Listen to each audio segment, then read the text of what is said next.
Chồng riệp xua bóng ôn trong cùng khmai dươngថ្ងៃនេះហើយថ្ងៃនេះដែរខ្ញុំបានវិលត្រឡប់មកធ្វើជាវីដេអូចែកជូនបងប្អូនទៀតហើយបងប្អូនណាហើយថ្ងៃនេះដែរក៏ខ្ញុំលើកយកមកគាថា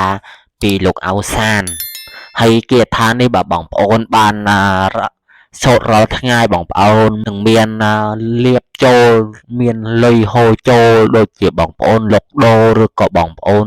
ទៅណាមកណាបងប្អូនមានលៀបលុយហូរមករកសិនចាស់បងប្អូនណា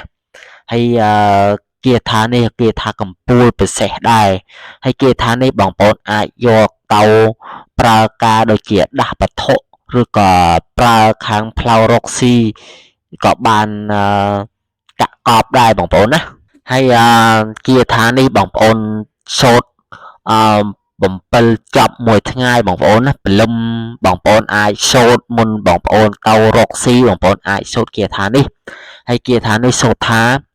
រាជសីហោចណោយោសោរាជសោសោសិសិសសៈមេមេអអឧឧប្រោះព្រំលើចូលដាក់នៅក្នុងទឹកឲ្យបងប្អូនអាច